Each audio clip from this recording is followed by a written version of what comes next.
नमस्कार दोस्तों, आज मैं आप लोगों से डिफेंस प्रॉपर्टी मंत्रा के इस खास एपिसोड में एक खास बात करने वाला हूं कि नॉर्मल कंस्ट्रक्शन और मेवान कंस्ट्रक्शन में क्या डिफरेंस है, दोनों के क्या फ़ायदे हैं, टाइमिंग का, कॉस्ट का, हर चीज़ का। इसका एक चार्ट बना के वीडियो के लास्ट में देने वाला हूं, तो आप लोग उसको ज़रूर डाउनलोड करें, उसका स्क्रीनशॉट ले लें। आपके लिए, आपके परिवार के लिए, आपके दोस्तों के लिए फ़ायदा रहेगा।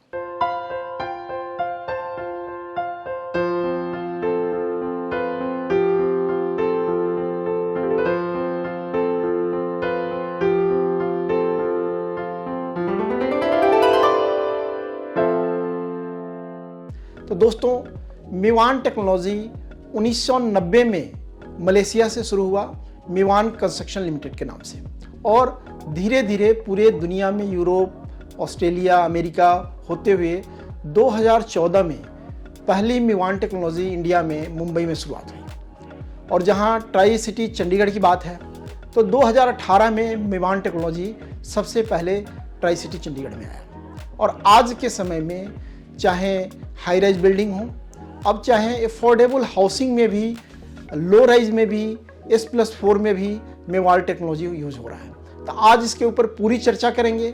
आज मैं कुछ खास चीज़ें बताने वाला हूं कि आपको मेवान टेक्नोलॉजी लेने से क्या फ़ायदा होगा, फ्यूचर में इसकी लाइफ कितनी होगी, और आपको इससे क्या लॉन्ग टर्म बेनिफिट होने वाला है।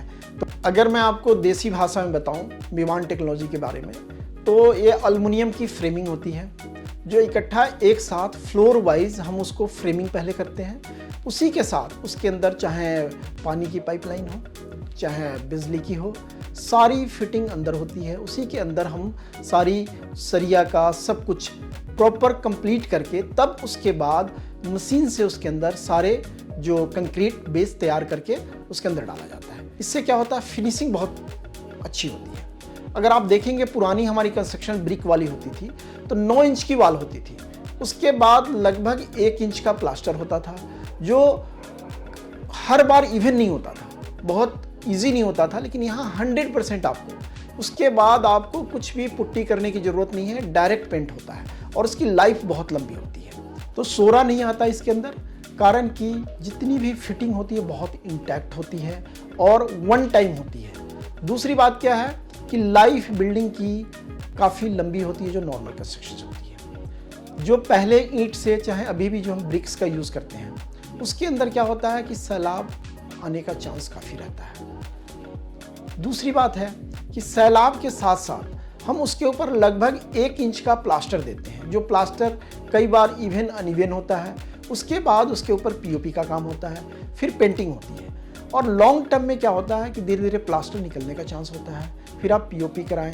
तो इन सब झंझटों से छुटकारा है और आपका घर काफ़ी स्मूथ रहने वाला है, लॉन्ग टर्म में बहुत बढ़िया रहने वाला है। अब मैं आपको एक सुझाव दूंगा कि अब जो भी घर आप खरीदते हैं, आप देखें चाहे बड़े शहरों में है, क्लास 2 सिटीज़ में है, और मैं ट्राई सिटी की भी बात करूं, अब अधिकांशतः बिल्डिंग जो बन रही है वो माइवन टेक्नोलॉजी में बन रही है। तो हम माइवन टेक्नोलॉजी को प्रेफर करें। थोड़ा सा कॉस्ट ज़्यादा होगा, मैं उसके बारे में बताऊंगा कि उस कॉस्ट के फ़ायदे क्या हैं आपको, बिल्डर को कॉस्ट कितने वाला ज़्यादा पड़ने वाला है, और बिल्डर को माइवन टेक्नोलॉजी में आने से क्या फ़ायदा होने वाला है। इन सारी चीज़ों पे मैं आपको 1 to 1 बताऊंगा। सबसे पहली बात है कि एक बिल्डिंग जो एवरेज, अगर हम छोटी सोसाइटी भी है, डे 1 से तैयार होने में 3 से 5 साल लगता था। अब वो माइवन टेक्नोलॉजी में वो ड्यूरेशन 2 से 2.5 साल कम हो जाएगा, क्योंकि स्ट्रक्चर बनने में जो 3 साल बिल्डिंग बनने में लगता था कंप्लीशन में, वहाँ लगभग 18 महीने से 24 महीने लग जाता था स्ट्रक्चर बनने में। अब यहाँ पे माइवन में क्या होता है, 7 डेज के अंदर आप अपना दूसरा स्लैब डाल सकते हैं, जबकि नॉर्मल अगर हम बनाते हैं उसमें मिनिमम 21 डेज के बाद आप स्लैब छत की निकाल के दूसरी स्लैब डाल सकते हैं। तो लगभग 1/3 टाइम का डिफरेंस होता है। दूसरा, मैन पावर का यूटिलाइजेशन बहुत बेहतर तरीके से होता है। सो ओवरऑल अगर मैं बात करूं, चाहे अर्थक्वेक रेजिस्टेंस हो, चाहे बिल्डिंग की गुणवत्ता हो, चाहे रख रखाव की सुविधाओं में हो, बहुत ही अच्छा रहने वाला है। इसलिए जो मैं सजेस्ट करने वाला हूं कि नया घर आप खरीदते हैं, थोड़ा सा कॉस्ट ज़्यादा लगेगा।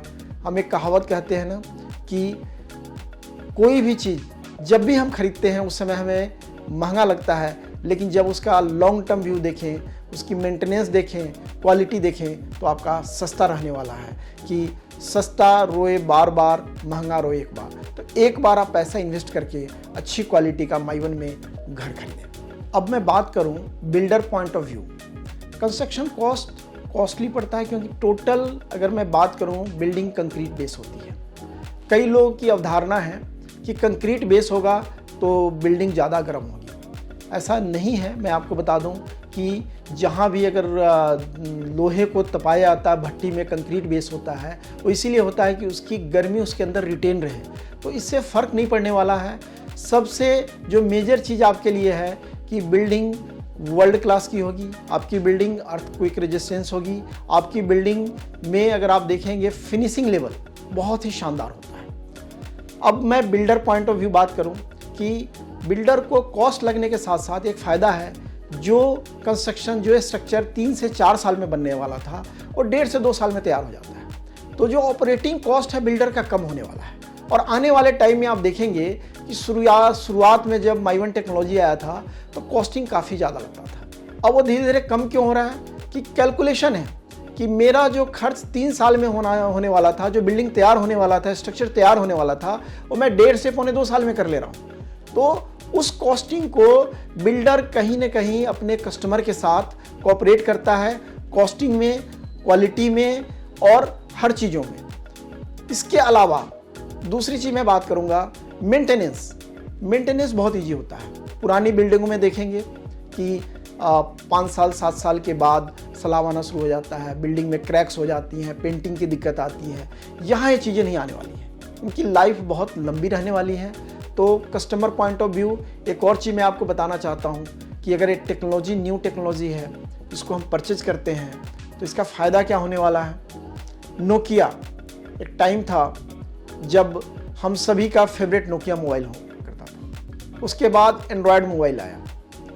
फिनलैंड की इतनी बड़ी कंपनी जो वर्ल्ड वाइड अपना उनका साम्राज्य था मोबाइल के ऊपर, उन्होंने कहा कि नहीं, हम टेक्नोलॉजी में कन्वर्ट नहीं होंगे।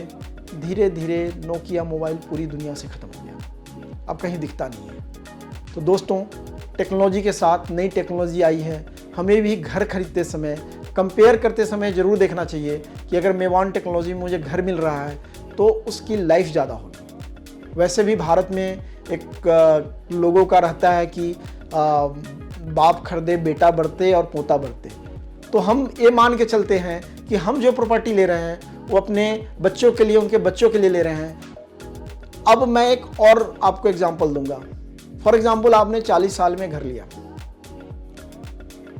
15-20 साल के बाद बिल्डिंग में बहुत सारी मेंटेनेंस, बहुत सारी प्रॉब्लम्स आनी शुरू हो जाती है जो ब्रिक बेस पुरानी बनी हुई है। अब वहाँ क्या होगा, जब ओल्डर एज में आप आएंगे तो क्या आप मेंटेनेंस के पीछे भागेंगे? तो उससे अच्छा है थोड़ा सा पैसा अभी लगा के आप माइवन टेक्नोलॉजी में घर लें, और आने वाले समय में आपको मेंटेनेंस की, बाकी चीज़ों की दिक्कत नहीं आएगी। मेरे बहुत सारे व्यूअर्स के पीछे कॉल आए थे कि सर, अगर आज के डेट में मैं कॉस्ट थोड़ा सा मेरा बढ़ जाता है, फॉर एग्जांपल एक 2 BHK मैं ट्राई सिटी चंडीगढ़ की बात करूँ, एवरेज एयरपोर्ट रोड मोहाली की बात करूँ तो 60-70 लाख की वैल्यू है। अगर वही माइवन टेक्नोलॉजी में होगा 80-85 लाख का होगा। तो हम 10-15 लाख महंगा आज के रेट में ले रहे हैं, ठीक है। उसके अंदर एक सबसे प्लस पॉइंट क्या है, आपका कारपेट एरिया बढ़ जाता है, क्योंकि जो वॉल की जो थिकनेस होती है वो कम होती है, कंक्रीट बेस है। हमने बहुत सारे बेनिफिट बताए, लेकिन हम लगभग 15 से 20% कॉस्ट ज़्यादा आज लगाते हैं, फ्यूचर में क्या फ़ायदा। तो मैं आपको एग्जाम्पल के सहारे बताने वाला हूँ, क्योंकि मुझे लगता है जो हम देसी भाषा में बात करते हैं, जो हमारी फैन फॉलोइंग बढ़ रही है, वो हमेशा कहती है कि जो आप बात करते हैं अपने तरीके से समझाते हैं, मुझे लगता है कि जो मैं समझने वाला हूँ या जो मुझे चाहिए वो मिल रहा है। तो मैं आपको बताता हूँ कि आपने एक घर खरीदा, for example brick base construction है। अब आपके पास चंडीगढ़ में ट्राई सिटी में ऑप्शन है कि आप माइवन टेक्नोलॉजी का फ्लैट ले सकें, तो आप उसमें ज़रूर जाएं। अगर आपने 1 करोड़ का एक 3 BHK लिया नॉर्मल, हो सकता है आने वाले 5 साल के बाद उसकी वैल्यू 1 करोड़ 25-30 लाख रहेगी। लेकिन अगर यही माइवन में है बिकॉज टेक्नोलॉजी न्यू है, मेंटेनेंस कम आएगा, क्वालिटी बेटर है, सारी चीज़ें अच्छी है, जेंट्री भी अच्छी होगी, तो यहाँ की डिमांड ही 1.5 करोड़ के ऊपर होगा। जो मेरा अपना एज्यूम्शन है, जो पिछले 14-15 सालों से मैं रिसर्च एनालिसिस कर रहा हूँ उसके अनुसार, तो प्रेफरेंस मेरी ज़रूर होगी कि अगर मैं लगा रहा हूँ तो थोड़े से पैसे और ऐड ऑन करके अपने पूरे फ्यूचर को प्लान करके अगर मैं पैसा कहीं डाल रहा हूँ तो घर बहुत अच्छा होना चाहिए, क्वालिटी वाइज बेस्ट होना चाहिए। और जो कई लोगों का एक और डाउट होता है कि इसके अंदर मॉडिफिकेशन करना मुश्किल है, तो हाँ, इस बात से मैं सहमत हूँ कि जो भी वॉल बेस होगा उसके अंदर कोई मॉडिफिकेशन नहीं होगा, but you can plan like that. दूसरी चीज़ है, कई व्यूअर का कॉल था मेरे लिए कि उसमें कील लगाना हो तो कैसे करेंगे। आप हैमर से कील नहीं मार सकते उसके अंदर, कारण कि जो कंक्रीट बेस होता है, क्वालिटी बेस होता है, उसके अंदर नहीं लगेगा। हाँ, कुछ ड्रिल आती है, ड्रिल बिट आती है, उससे आप आजकल वॉल हैंगिंग टांगने के लिए बहुत सारी चीज़ आई है जो बिना ड्रिल किए कर सकते हैं। तो अपने घर की खूबसूरती को हम क्यों ख़राब करें? अगर आपको करना है तो उसके लिए भी ड्रिल है, जो कि नॉर्मल वॉल पे जो ड्रिल होती है उससे ज़्यादा वो टेम्पर्ड है, और उससे ड्रिल हो के आप अपनी फोटोग्राफ कुछ भी उस पर ऐड ऑन कर सकते हैं। तो आप घबराए नहीं छोटी छोटी चीज़ों से, और माई के जितने एडवांटेज हैं उसको हम देखें, ये आपके लिए, आने वाली जनरेशन के लिए और कमिंग डेज के लिए। बिकॉज इस टेक्नोलॉजी को अगर हम नहीं अपनाएंगे तो होगा क्या कि ये समय की डिमांड है, इसको लेना ही पड़ेगा। और इसमें सबसे प्लस पॉइंट क्या है, समय कम लगता है, मैन पावर की बचत है, घर अच्छा है, तो माई टेक्नोलॉजी में ज़रूर जाना चाहिए। मैं बात करूं तो मेवान टेक्नोलॉजी इन्वायरमेंट फ्रेंडली भी है। उसका सबसे बड़ा रीज़न है कि इसमें एल्युमिनियम की पूरी सीट यूज होती है। तो वेस्टेज अगर हम बात करें, चाहे लकड़ी का हो, जो हम पहले पारंपरिक ढंग से यूज़ करते कि प्लेट्स के ऊपर नीचे लकड़ी के खंभे लगाते थे, उनसे काम करते थे, वो वेस्टेज में जाता था। तो एक बार अगर हम मेवान टेक्नोलॉजी एल्युमिनियम सीट्स आती हैं, वो लगभग 250 से 300 बार यूज़ होता है, और उसके बाद फिर रिसाइकलिंग द्वारा उसका कार्य हो जाता है। तो इन्वायरमेंट को हम बात करें कि वेस्टेज बहुत कम है। दूसरी बात है, जब कंस्ट्रक्शन होता है तो इसमें मटेरियल वेस्टेज भी बहुत कम है, क्योंकि मिक्सिंग सब कुछ मशीन से होती है, और इसके अलावा जो भी मटेरियल सेम डे बनता है वो यूज़ हो जाता है।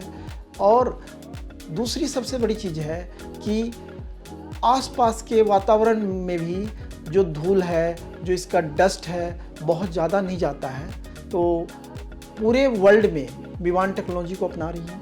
अगर मैं बात करूं, ट्राई सिटी चंडीगढ़ या भारतवर्ष भी इससे छूटा नहीं है। अब तो छोटे छोटे शहरों में भी मेवान टेक्नोलॉजी पहुंच रहा है, और आने वाले शहरों समय में मैं बात करूं तो हर किसी को में भी हो सकता है कि कोठी के काम के लिए भी, बिकॉज कॉस्ट ज़्यादा लगता है जो एल्युमिनियम की सीट्स का, वो पॉसिबल नहीं है। लेकिन अब अफोर्डेबल हाउसिंग में ऑलरेडी बिल्डर्स यूज़ कर रहे हैं। तो आप अंदाज़ा लगा सकते हैं कि अफोर्डेबल हाउसिंग में जहाँ मार्जिन लेवल बहुत कम है, वहाँ यूज़ करने का मतलब कि हम अपने टाइम को बचा रहे हैं, हम अपनी गुणवत्ता को बढ़ा रहे हैं, और हम कोशिश कर रहे हैं कि कस्टमर को एक बेस्ट प्रोडक्ट दे, वर्ल्ड क्वालिटी का प्रोडक्ट दें, इन्वायरमेंटल फ्रेंडली प्रोडक्ट दे, और ऐसा एक प्रोडक्ट दे जो उनके लेने के बाद उनके कई जनरेशन तक उसको यूज़ करें, उसको मल्टीप्लाई करें, उसकी कॉस्टिंग में भी अप्रिसिएशन हो।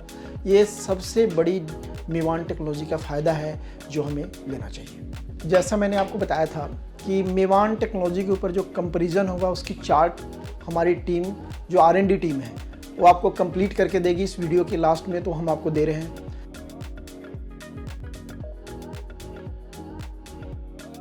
मेवान टेक्नोलॉजी के ऊपर आज का इस सब्जेक्ट कैसा लगा? आपकी जितनी भी इंफॉर्मेशन थी, क्या हम उसको फुलफिल कर पाए? आप अपने सुझाव जरूर दें।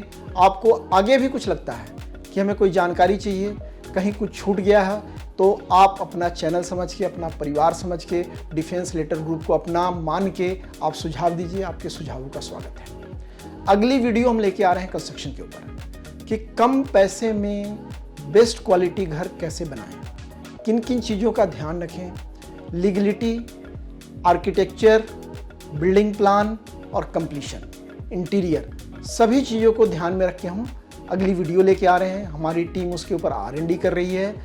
आप हमारे चैनल को लाइक करें, सब्सक्राइब करें, बेल आइकन दबाएं, अपने लोगों तक शेयर करें, ताकि हम और हमारी टीम आपको इस तरह की इन्फॉर्मेशन लगातार देते रहें। बहुत बहुत धन्यवाद और आभार आपका। इसी तरह अपना प्यार बनाए रखिए। Thank you so much.